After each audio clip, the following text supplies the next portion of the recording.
your gang? Is there a point to all these fancy clothes? With all these buckles from your head down to your toes? It's very simple, but I'm just another girl. It's not so easy, but I'm giving it a whirl.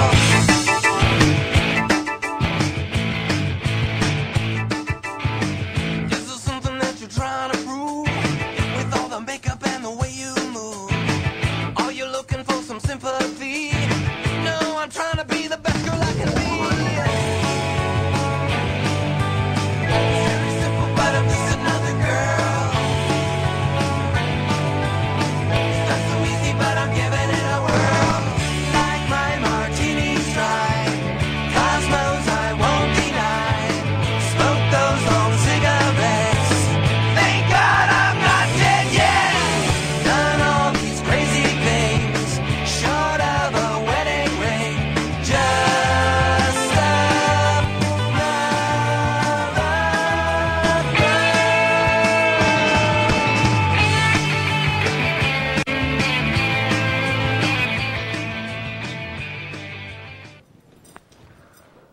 Good evening. Thanks for joining us. I'm Calista Solon, and you're watching nlcTrans. Tonight I'm here with my dear friends and co-hosts, T.a.L.L. Alexander and Renee Benoit. And sorry we were not here last week. I know you guys had a full house anyway. You had like 7 people on the show. Yes.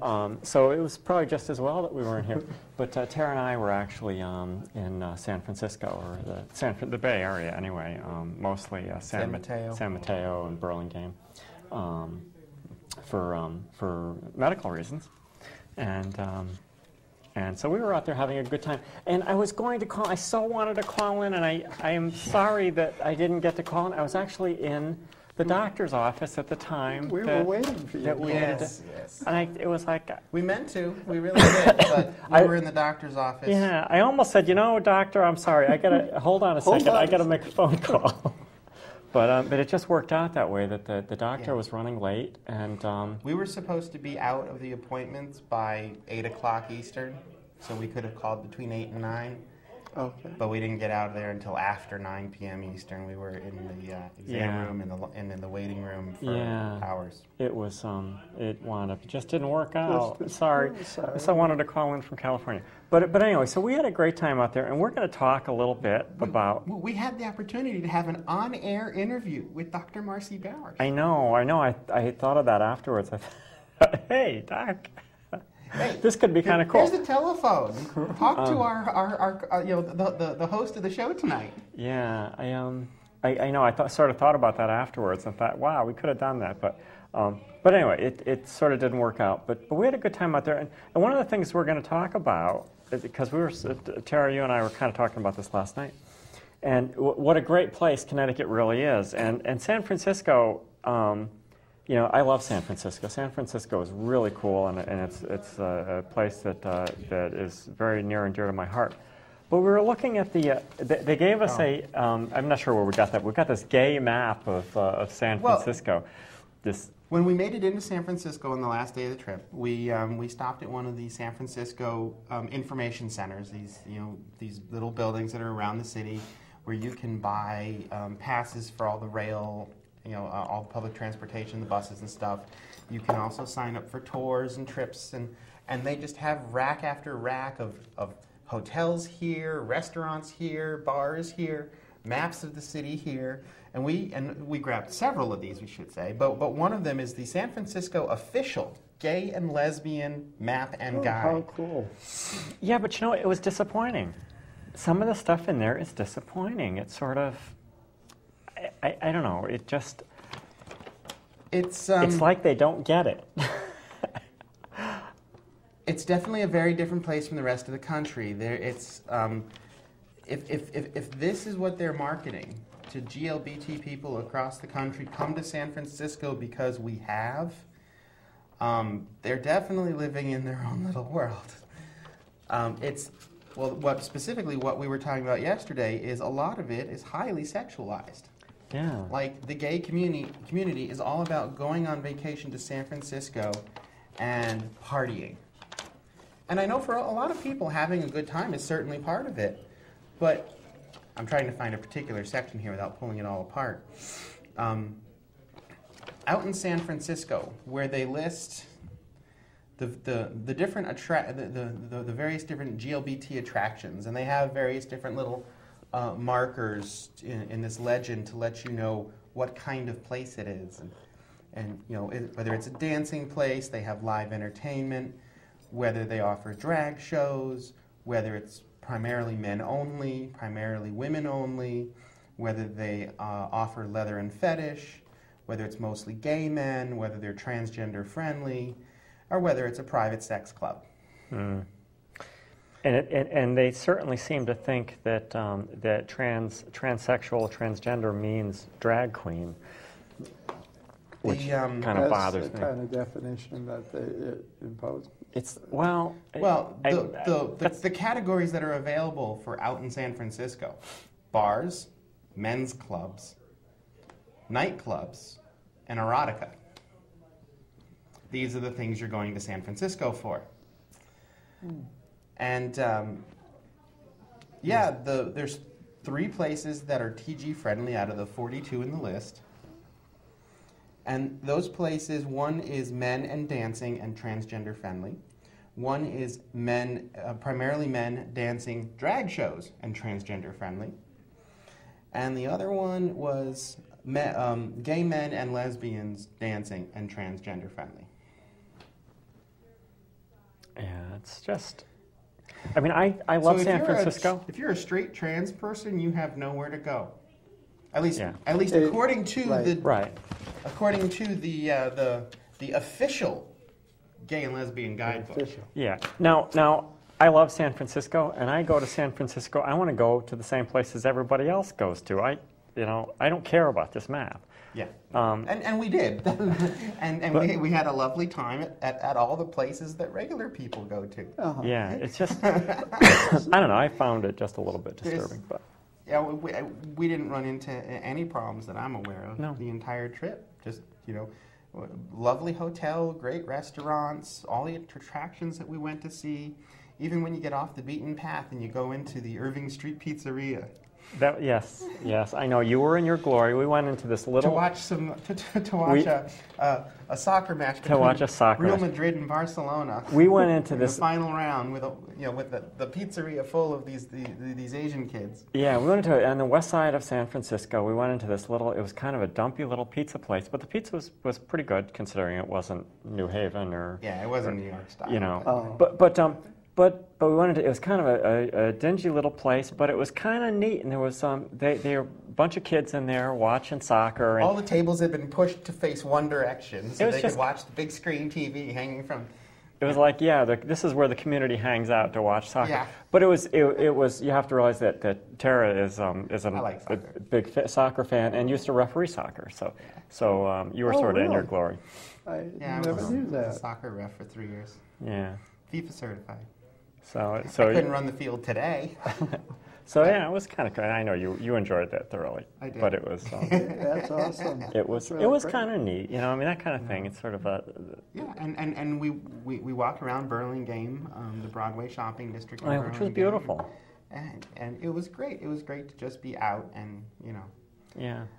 I don't know where any of these places are. We never found any of these places. We weren't really looking for them either. But we did find every Starbucks in San Francisco. Well, almost. That's a must. But no, we did at the Hyde station on the on the Powell and Market to Hyde cable car. You get off the cable car, and right in front of you is a Starbucks. Yeah, we did go to other coffee shops too. I have to say, we went to a lovely little French pastry place in Burlingame that was kind of good. Croissant. Yeah, that was very good. Anyway, it was very nice, and the cable cars, of course, are wonderful and neat and ancient and just and painful. Painful, but Bumpy. Well, no, because it's like. And they'll put 3 people's butts in this space. Yeah. They do pack them. They squeeze people right into the car. Yes. Yes, and hanging off the outside and everything else. But they're historic and neat, and you That's sort of so cool. So I've got a 1/2-inch dent on my right thigh from the pole I was up against. if you're going to San Francisco, you have to ride the cable Yeah. cars. They were fun, and the wait wasn't very long. Yeah, it was kind of neat. San Francisco is very cool. We got to see a lot of things remotely from the cable cars. You got to see parts of Chinatown, and the Transamerica building, and Coit Tower, and one of the stops is right at the top of Lombard Street. So Yeah. you're looking down Lombard Street, and then out over the city, and the houses look like they're about this big. Yeah. Wow. Of course, San Francisco has the hills, which are really cool. Yeah, which means that half the time you're like this, and half the time you're like this. Yeah, but it was good, and so we wandered around. You know, we couldn't do too much because I had some surgery out there, and I wasn't up to doing a whole lot, and so we kind of, did the best we could, but we had a good time. Yeah. The weather was nice, and San Francisco is always fun. By the time we got to the north end of San Francisco, where the Golden Gate Bridge is, of course, the fog has started to roll in. So Yeah. I have a picture of the Golden Gate Bridge from Fisherman's Wharf, where you can see like almost half the bridge as the fog is engulfing it. Yeah. By the time we made it down to the other side of Fort Mason, almost to Presidio Park, the whole bridge was engulfed. Yeah, well, if you actually want to see the bridge up close and get pictures of it, you sort of have to camp out there at the park and wait for the fog to clear, because it does once every 3 or 4 days clear for a few minutes. But anyway, it's At least you charming. got to enjoy a little bit of it while you're out there. It was fun. We would love to bring slides and I'm kidding.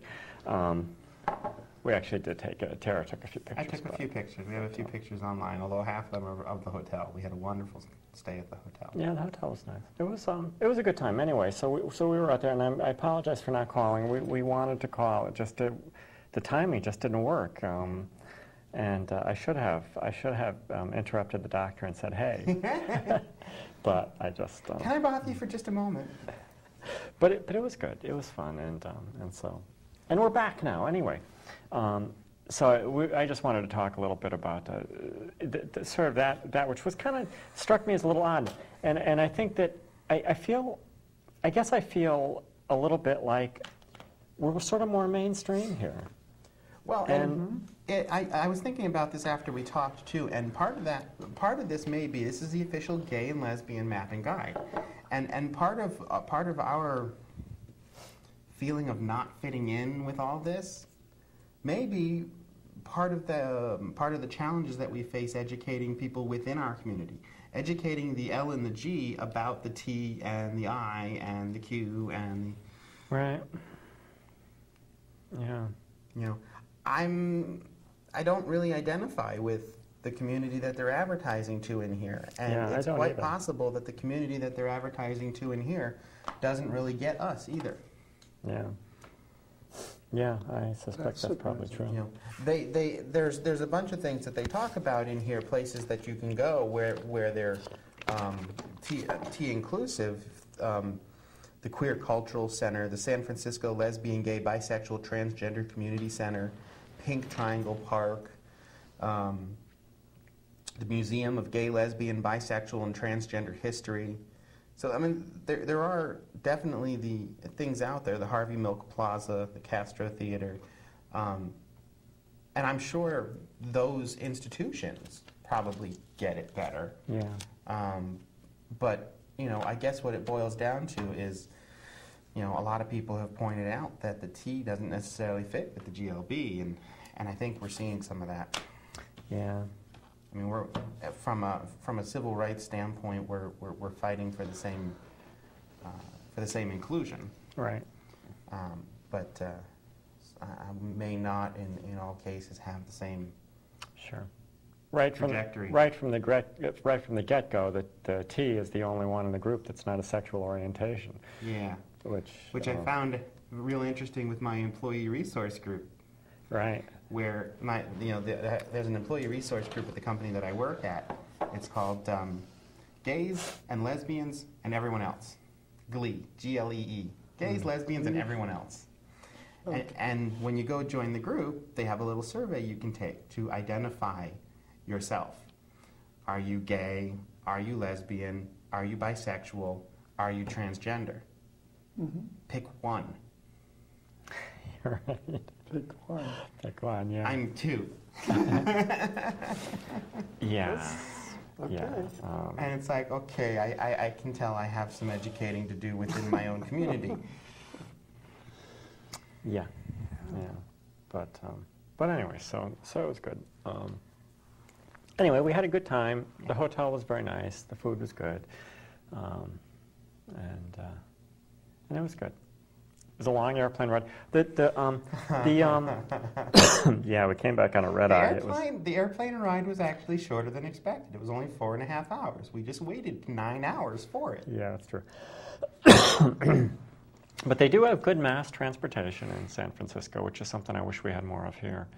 There's all sorts of different modes of transportation you can take in the Bay Area that, you know, the Heavy rail and light rail and electric trolleys and obviously the cable cars, the subway. You don't and have the to wait buses. for hours like you do Yeah, around it's- here. it's, like, Well, the worst wait we had was the Caltrain, was the heavy train system, that the regional train system that comes into the city. The sort of heavier rail, mid-weight rail, passenger rail. There we go. The passenger rail, double-decker passenger cars. yeah, they're cool. That stopped once every hour. okay.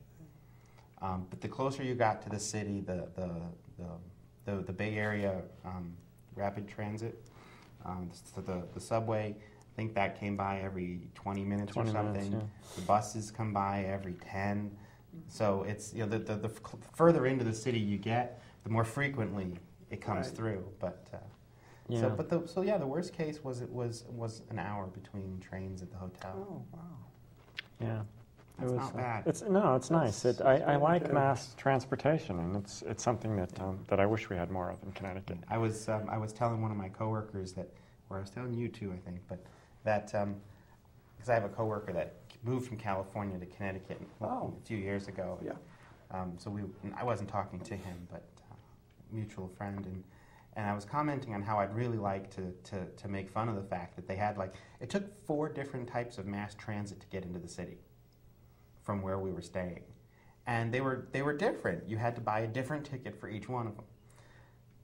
The problem is I can't make fun of that because we don't have that here. Yeah. Right. We don't have. I actually saw a bus picking somebody up today. I can go a whole week without ever seeing that. Yeah. Yeah. Yeah, we don't have much. We have the seat Southeastern Area Transit, which is useful, but it's basically the only game in town.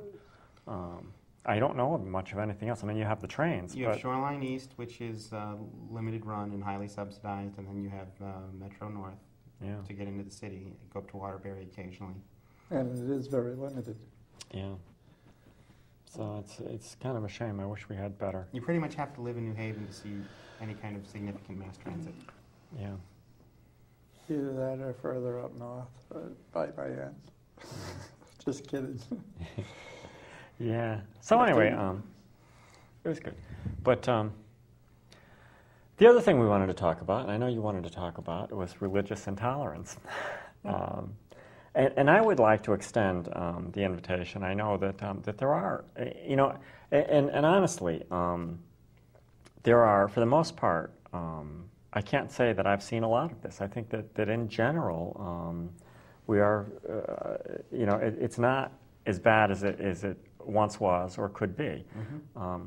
But there is some degree of religious intolerance surrounding us, certainly, and I would like to extend the invitation to anybody out there in the religious community that has an issue with us. You know, if they want to come on the show and talk about it, we'd love to have them.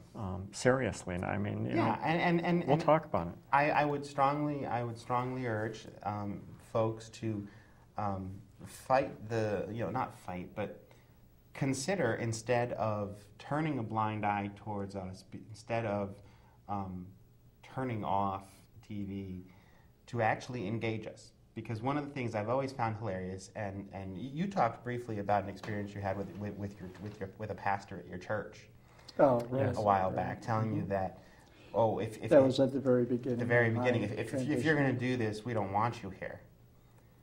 Well, how on earth, as a pastor, are you going to minister to the flock and bring this person back into the fold if you send them away?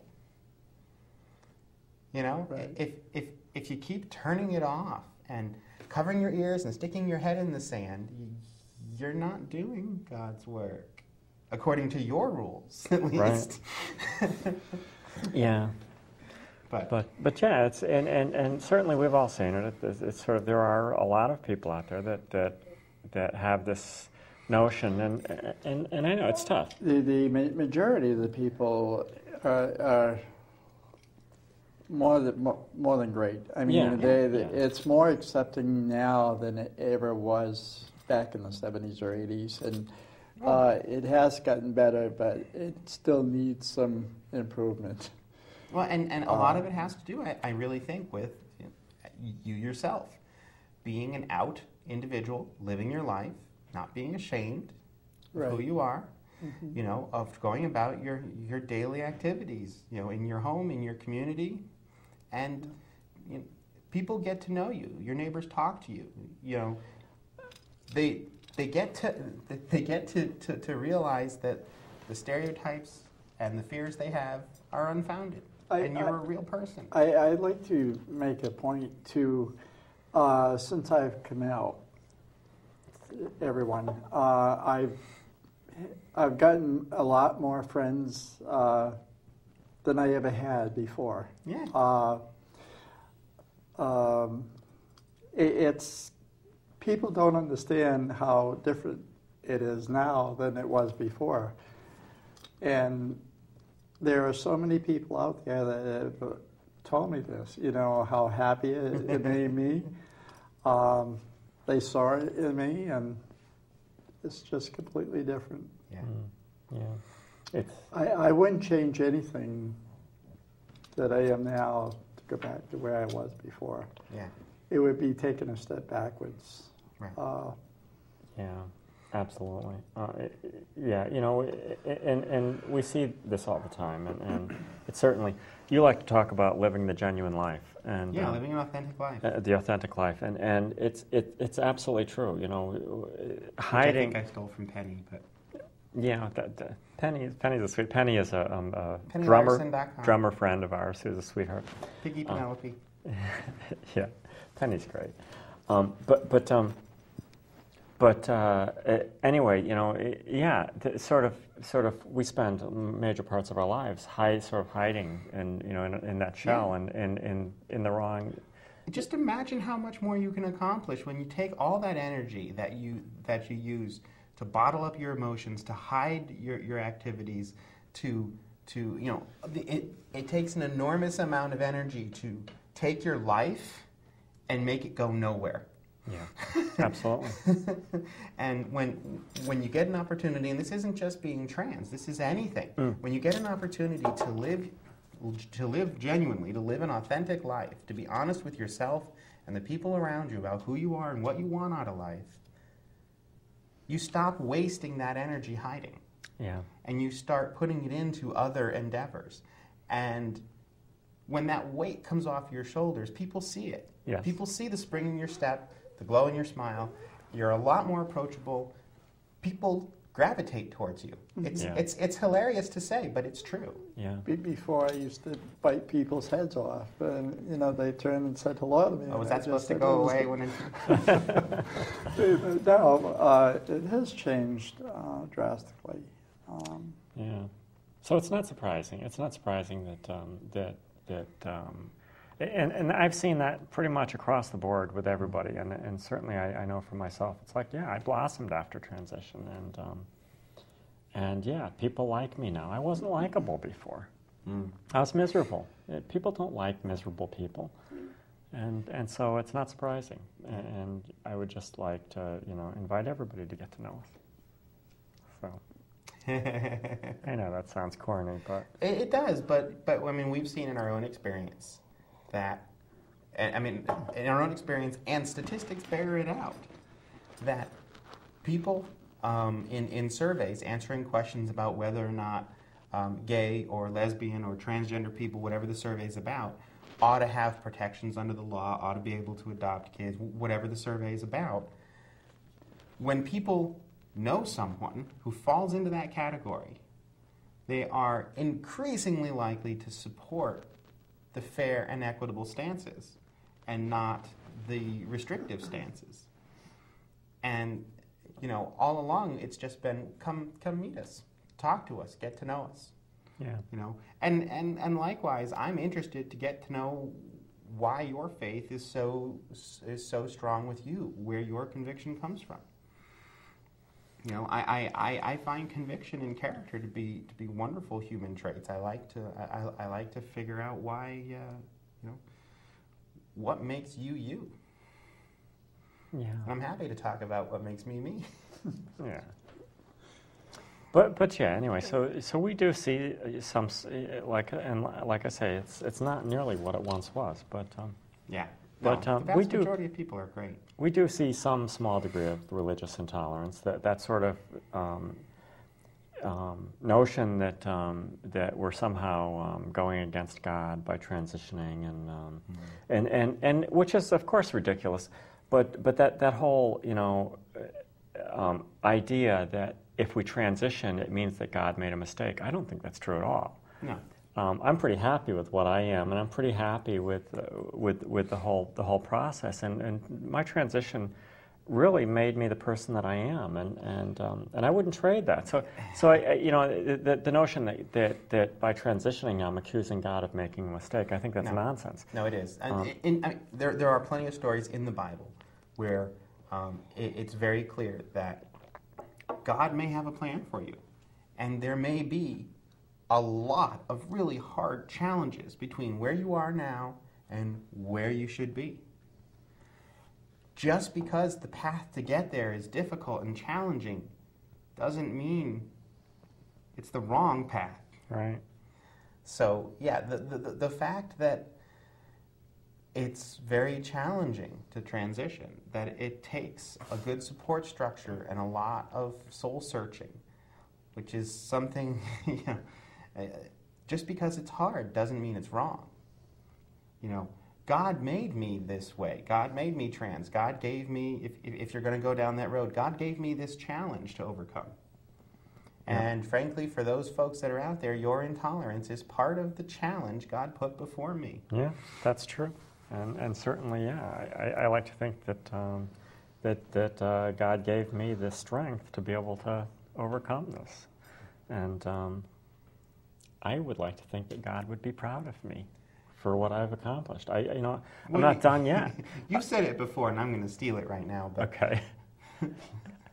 I talk to God. God likes me. God, yeah, absolutely. I have a relationship with God. I have a very strong relationship with God. And she thinks you're doing fine. And yeah, and I honestly I do believe that. I think that that God would be very happy with me for what I've overcome. I'm not done yet. Yeah. Certainly, and there's... And this is only one aspect of your life. Right. This is only one aspect of the journey that you're here for. But it's like I could have taken an entirely different path, as many of us have considered. I could have taken my life. I seriously doubt that God would have liked that.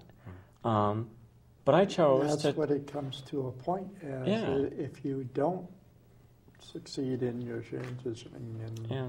Certainly, there's a very high rate of suicide in our community, and I think that God would be proud of me for my perseverance and the fact that I was able to get through this and survive.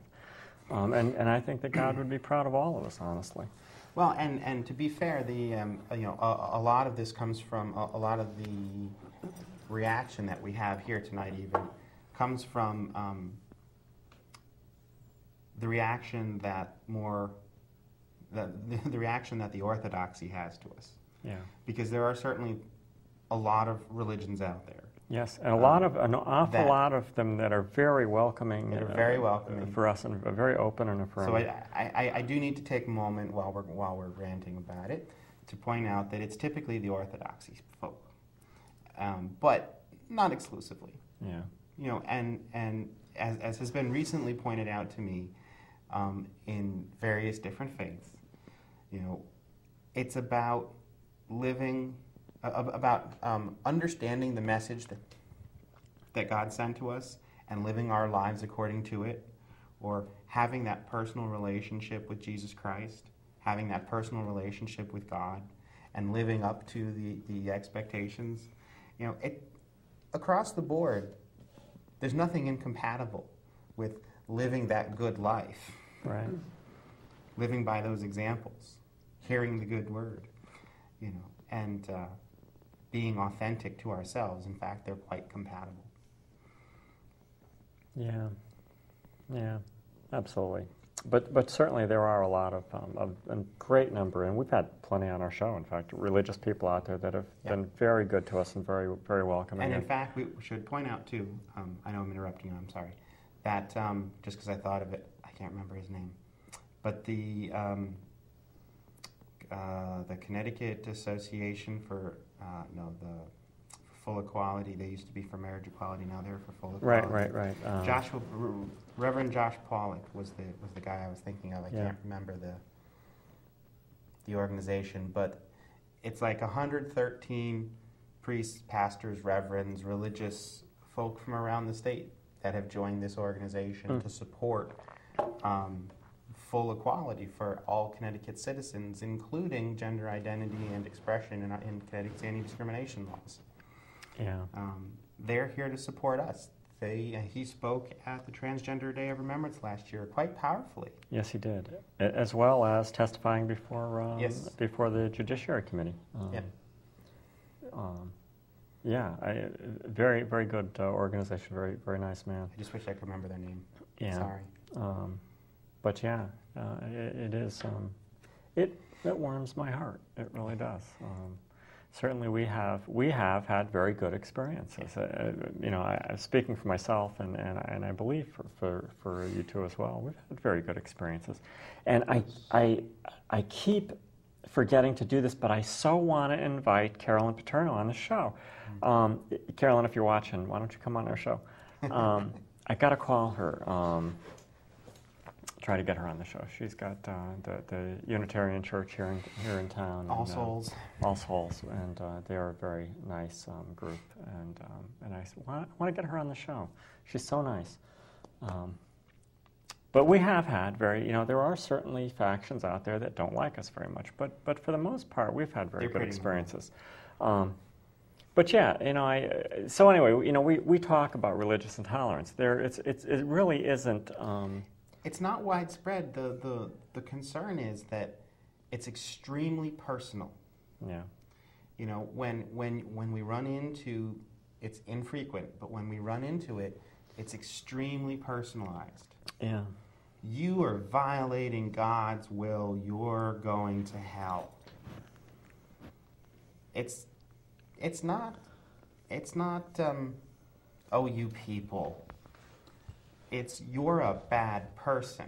You're an evil person. You're corrupting children. Your existence is pornographic. Yes. But the pedophiles are okay.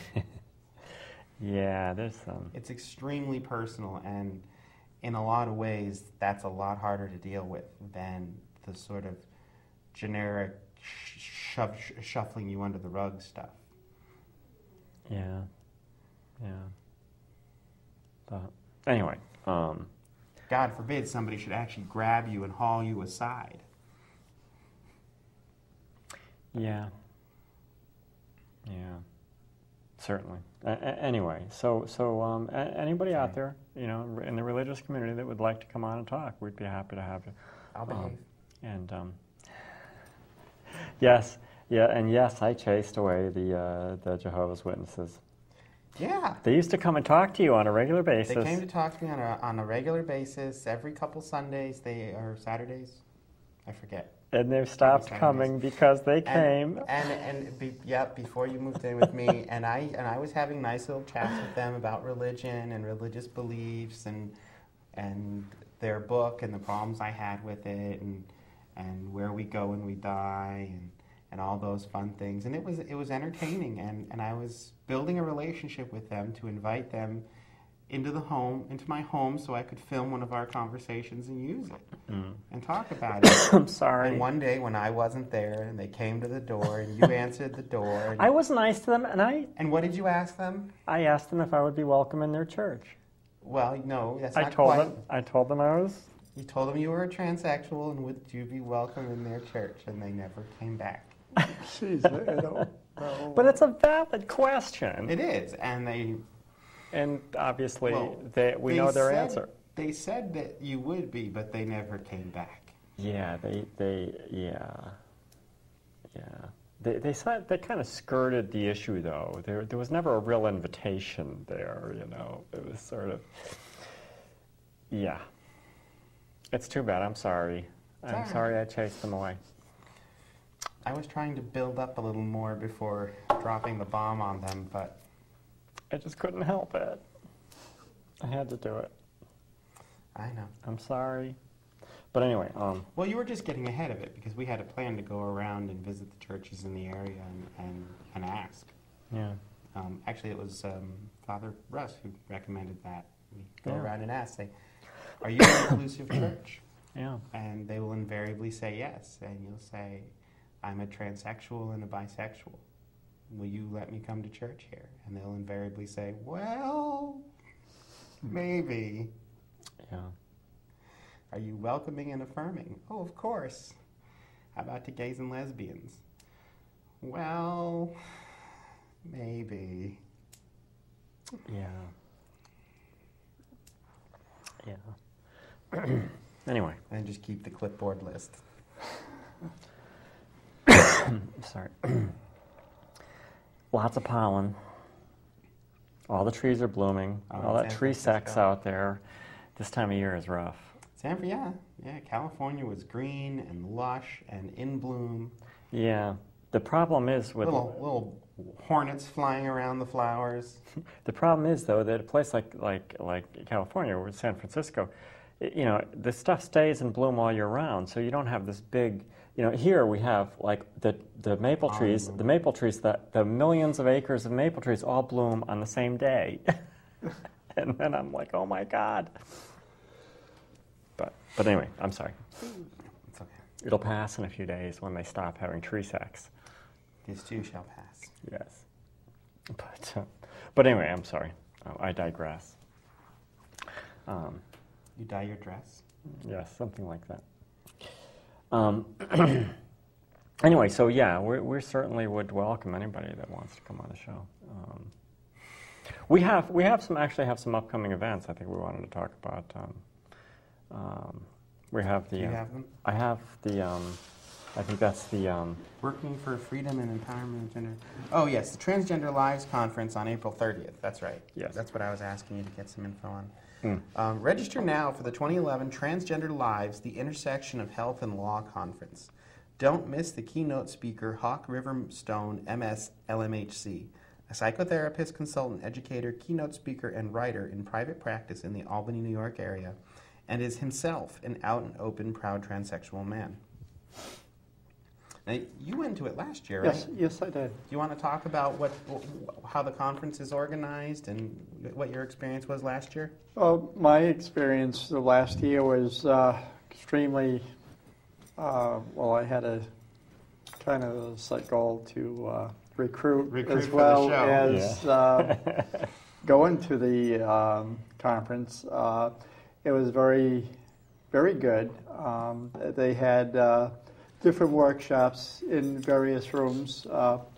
There's like two hallways, and both down both hallways that they had, like I said, the workshops and various speakers and different times and. And this is a one-day, all-day event. Yes. Yep. And this year it's April 30th, and you can go to transadvocacy.com to get more information about registering for the Transgender Lives Conference, and that's held at the Yukon Health Center in Farmington. Right. So that's something we definitely want to make sure we put out there. The latest information about, I know it's a little early, but it is April.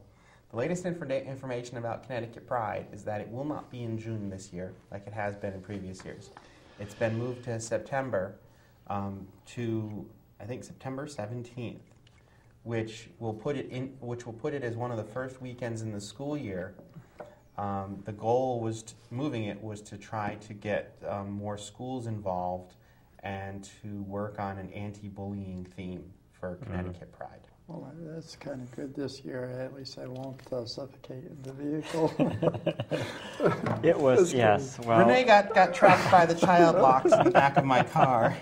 oh, yes, I'm sorry. We all walked away and left It you was locked so in the hot. car. Oh my The God. front was unlocked. She could have climbed over the seat and gotten out in the front if it was really desperate. We didn't do it on purpose. I had never had, it was a new car. I'd never had anybody ride in the back seat. I didn't realize the car came with the child locks enabled by default. Anyway, sorry. Renee found that out for me. It was Yes. good investigative work. Yes, thank you. And it was very hot. And Within let me seconds, out! Let me out! Sorry. how it turned 90 degrees in 2 seconds. It's like, Without the air conditioning on. Yeah. We won't do that I again. think I have. Yeah, I don't have a date on this one. This is the May 15th. Oh, the walk? May 15th, Connecticut's first annual LGBT and ally 5K walk. Wickham Park in Manchester. Yeah. I'm missing the rest of this. This, I believe, is a fundraiser for True Colors, Yeah, it's for the kids. for the True mentoring Colors, program. yeah, I believe. But Put on your favorite kicks, your running gear, and run or walk for our youth. Our registration rates are among the lowest around for a 5K at $25 for adults and $23 for youth in advance. Day of prices are slightly higher. We even created a pledge sheet, which you can download from the True Colors website. Get a copy of the pledge sheet along with a description of how to use it. And they have a link for the 5K spreadsheet. To get... They're looking for volunteers to help out staffing the course. But yeah, this is to raise money for the True Colors mentoring program, which helps GLBT kids, especially there's a lot of GLBT kids in the DCF system that are looking for foster homes that are looking for welcoming, supportive foster homes as GLBT kids. And True Colors helps find placements and provides mentoring and group work and outings for these kids. It's Kimora Harrington. Kimora Harrington runs the mentoring program. She describes it as the Big Brothers Big Sisters for everyone else. Yeah. And so this 5K walk run will be a fundraiser on May 15th for their mentoring for their youth programs. Yeah. Good organization, a good cause. You can go to ourtruecolors.org. I'm sure they'll have information on the front page. Yeah. Definitely a worthy thing to do. And we'll see, maybe I can even walk. I'm actually healing quickly, so I'll probably be able to walk. I walk. I ride the bike, I walk, so. I can get my dog. You can go for a 5K walk. Yeah. My dog will go 5K. I won't. Yeah. yeah. I used to take, Tara has this little Shiba. Shiba Inu. Adorable dog, just a sweetheart, Shelby. And I didn't name her. and yeah, Shelby the Shiba. Shelby the Shiba. And who loves to go for walks. I used to, when I lived over in Preston, I used to take her for walks through the paths in the woods, for 5-mile walks through the woods. She loved that. She'll just walk until her legs fall off. Oh, really? Keeps on going and going. Oh, yeah. Well, because her nose is going. Yeah. Okay. But she's a sweetheart. She's getting old now, though. Yeah, But she's like 12 and a half. Yeah, Oh, but dear. She's slowed down a lot. she is a sweetheart. And you go to the golf course. I would go up by the Yeah. Lake of Isles golf course, and the guys would, is that a fox? Yes, I have a... She looked a little bit like a fox, but If you haven't seen a fox, you could mistake her for a fox. If you've seen a fox, she doesn't look like anything like a fox. Your mother and father still have it, right? She's with my mother and father, yes. She had some tumors that she needed to have taken care of, and they were providing her the regular daily care since no one was at home. Oh. Yeah. So. And now, of course, they have another dog, so the two dogs are attached, yes, and now so you they've can't bonded, separate them. That's And, nice. Yeah, Oh. big sister, little brother, and yeah. I don't have the heart to break them up just to take her back. So, but yeah, Plus, she's, well, you have room too, but there's probably more room up for your parents. It's not terribly different actually. But It's about the same. yeah. But, so, There's somebody home all the time, well, almost all the time. But there are people around regularly, and she has her friend there, and she's closer to her medical attention up there. So she's in a good spot. I know she's well taken care of. yeah. Anyway, I'm not sure how we got on that, but 5K walk. oh, 5K walks, yeah. Yep. She did like that. She loved the woods. Mm-hmm. But anyway, so here we are talking about dogs. Yeah, I'm sorry. I'm sorry. squirrel. I'm just, I'm all over the place tonight. I'm sorry. But just, Well, then, in the last few minutes, this is from theadvocate.com, but it's been linked around actually it's from what? According to CNN and the Washington Post ABC News polls, more than half of Americans say that marriages of gay and lesbian couples, and this is poor English, this should be same-sex couples. More than half of Americans say that marriages of gay and lesbian couples should be legally valid, according to a new CNN opinion research poll released Tuesday. While there are gender and generation gaps, 51% of Americans overall favor legalizing same-sex marriage. According to CNN, 60% of Americans under age 50 support marriage equality. Additionally, 57% of women favor marriage equality, while 54% of men oppose it. Nearly the same proportion of whites and non-whites polled support marriage equality. The poll comes out a month after a Washington Post ABC News poll found that 53% of Americans also favor same-sex couples' right to marry. The majority support marks a double-digit shift from 5 years ago in the same poll when 36% supported marriage equality. So this goes back to what we were saying earlier about get to know us. yeah. Mm-hmm. You know, and it's easy to hate the nameless, faceless. Yes. Yeah, absolutely. It becomes much more difficult when it's somebody you know. And in that vein, this story by Julie Bolser, advocate.com, there's a new campaign out called Torn Apart. That is, the Torn Apart campaign draws attention to the plight of 36,000 binational couples who live with the threat of deportation because of the Defense of Marriage Act. While immigration officials have not yet made any policy changes since the Obama administration said in February it would no longer defend DOMA, Secretary Napolitano has the legal authority to stop the deportations. In one of the videos that they've put out, this couple, Josh and Henry, explained that although they were legally married in Connecticut, Josh's petition for Henry's citizenship was rejected, which would not have been the outcome for a non-same-sex couple. So basically, Yeah.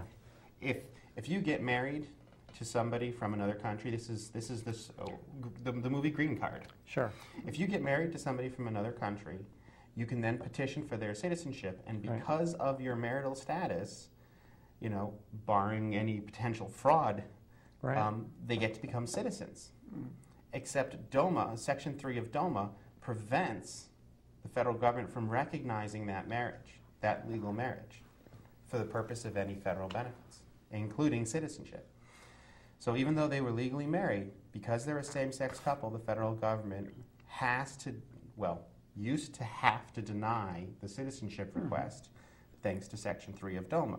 However, since the Obama administration would no longer defend it, Secretary Napolitano has the authority to stop the deportation process pending full resolution of the DOMA question, because they are getting a private lawyer at $520 an hour to defend DOMA.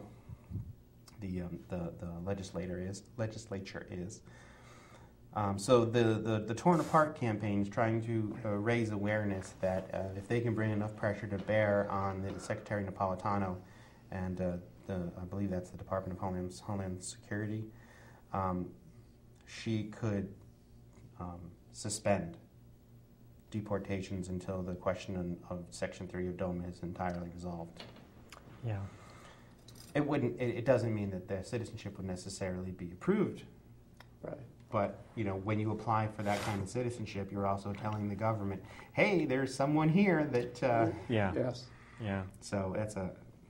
Yeah, and it's just not fair. We've had certainly a lot of people within our community that have existed sort of in probably somewhat less than legal circumstances for years because of this, that where, they would like to... I have a cousin. Yeah. They would like to be able to yeah, absolutely, be able to do, get citizenship, and it's not fair. It's just not fair. It's one of those questions of equality and fairness again, that if the state that you're in recognizes you as married, then the federal government should honor the state's recognition. That's what's happened for the entire length of our country's history, except since DOMA got put in. Yeah, the whole DOMA's got to go. Well, Section 3 of DOMA has to go. Section 1 doesn't really say very much. Section 2 allows other states to ignore the same-sex marriage performed in other states. That one I can see potential legal challenges on. Section 3 of DOMA is what allows the federal government, not allows, forces the federal government to recognize only heterosexual marriages as valid, regardless of the fact that the federal government has no authority to define familial relationships. The Constitution puts that squarely in the hands of the state, and the state of Connecticut says same-sex couples can marry. The federal government ignores that. Yeah. DOMA is the only authority that lets them do that. There's no other authority in the Section 3 of DOMA. Sorry. Yeah. That one strikes home. Yeah, yeah. It's not right. Because there's, 1,100 or 1,300 different financial impacts across the tax systems, across the benefit systems, that a same-sex couple who's legally married in this case in the state of Connecticut or Massachusetts or wherever else are not entitled to, whereas a heterosexual couple would be. Yeah, and They're that's denied those 1,300. It kind of blows you away. You can't get all 1,300, but Right. depending on what happens in your life. It blows me away because I couldn't name 3 of them, but honestly, but I know there are. I know they exist, and somebody actually took the time to count them up. And there's Just because we just went past April 15th, the same-sex couple cannot file federal tax return jointly. Yeah. Even if they're married. Yeah, which is, but 1,300. That's a huge. It's 1,100 or 1,300 somewhere in that range. It's right. It's a crazy number. It's wow. Social Security benefit inheritance. You've got federal worker benefits. If you're a federal worker, including in the military, and you're a same-sex married couple, you're not entitled to any of their benefits. It goes on and on like that. Yeah, it's crazy. It really is crazy, and it's just not right, and that's got to change. So, but anyway, we are out of time. Thank you, guys. This happens a lot, so we have to go. We will be back next week. Thank you so much for joining us, and we will see you next week. Thank you. Goodbye.